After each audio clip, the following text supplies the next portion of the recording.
So today we are going to talk on steroids, diabetes, mucormycosis, the holy trinity, which has been particularly of relevance in the second wave. And all know that COVID-19 patients clearly have secondary infections. And if you look at the cumulative incidence of secondary infections of any type with COVID, you can see that the percentage as you follow up after 7 days, 14 days, 21 days, 28 days, it keeps increasing. COVID acute has a 14 to 21 days timeline, but otherwise COVID has a 90 to 100 days timeline, and that's a very, very common age.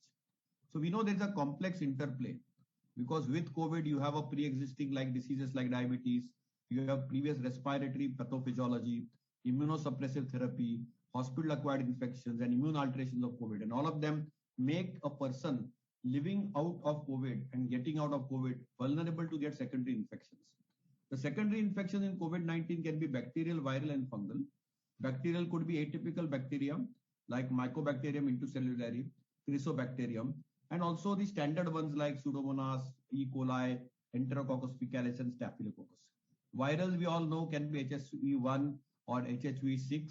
And of course, the fungal ones are the ones which are the prime focus now by a mold called mucor. But also remember, we still see a lot of pulmonary aspergillosis as well as penicillium. So what predisposes and predilects COVID-19 and invasive fungal disease? Is there a link? We know COVID-19 can have extensive pulmonary disease due to alveolo-interstitial pathology because it docks into the ACE2 receptor.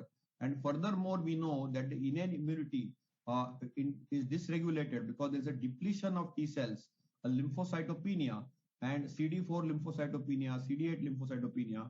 And we need to be, as doctors and physicians, be mindful of fungal infection in people with COVID illnesses, especially those who have comorbidities like diabetes and are on immunosuppressive agents like steroids or other monoclonal antibodies which are immunomodulators. We also know steroid doses which are recommended is the intravenous methylprednisolone should always be only given 40 milligram twice a day or 40 milligram thrice a day, max for 3 to 5 days.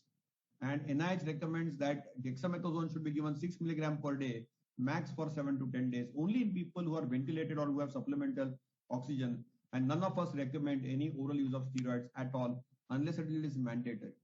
We also know very clearly when you take a steroid versus non-steroid group and look at the bacterial and viral infections from the ID groups, we clearly see that the steroidal group has 25% increase of bacterial infection and 17.7% increase of bacterial viral infections.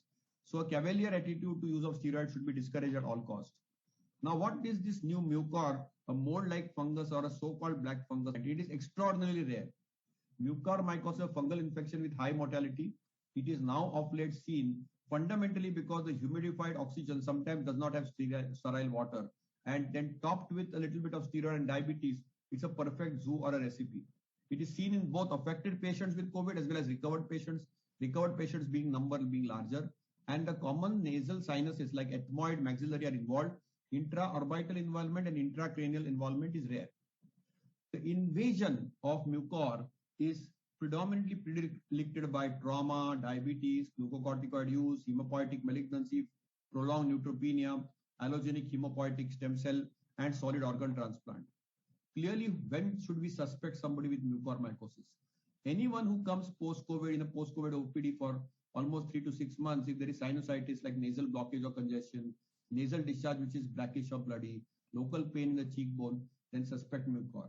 If there is one-sided facial pain or numbness of swelling, blackish discoloration on the bridge of the nose or palate, toothache, loosening of teeth or jaw involvement, blurred or double vision and pain, fever, skin lesion, chest pain, pleural effusion, hemoptysis or worsening of respiratory symptoms.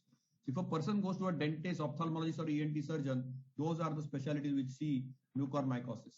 The most common type is the rhinocerebroorbital mucormycosis. Hallmark is angio-invasion with vascular thrombosis leading to tissue necrosis, and this is some Indian literature which is seen. Obviously, we confirm microscopic diagnosis of mucor by direct microscopy using fluorescent brighteners and histopathology with special stains like PAS and GMS. And typical findings are septate, pauciseptate, ribbon-like hyphae, which are at least 6 to 16 millimeter micrometer wide. And culture is usually around 30 to 37, typical cotton white or grayish black colonies. And molecularly, we can have a PCR-based assay, which can also do a molecular diagnostic test. The simple do's to prevent mucor is control glucose tight, tight, and tight. Keep your fasting below 110 or 108. Keep your prandial glucose below 140. Your 3 months average sugar below the 6.5. And clearly, we know that beyond tight glycemic control, antimicrobials and antifungals, appropriate use and judicious use. Most important thing in mucor prevention is use of sterile, clean water in humidifiers during oxygen therapy. And use steroids appropriately, correct timing, correct dose, and correct duration. The don'ts are don't miss warning signs and symptoms. Consider all cases of blocked nose as bacterial sinusitis, particularly in context of immunosuppressions and COVID patients on immunomodulators. Aggressively do a smear. In fact, many people who are in our hospital who stay more than 21 days, we routinely do chaos staining and microscopy and culture and do not lose crucial time in initiating treatment. The treatment of mucor is simple. You have to surgically debrimo them. There are antifungal agents like amphotericin B in a liposomal form is very useful for invasive mucormycosis, needed for 21 days.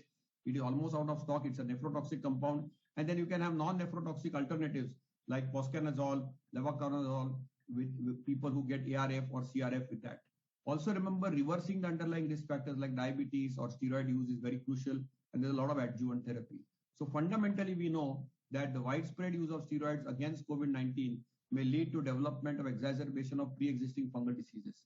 Physicians should be sensitized for the possibility of invasive secondary fungal infection in people with COVID-19 infections. Treatment agents should be monitored. You should avoid use of voriconazole. Try to give the lowest dose and the shortest duration of steroids.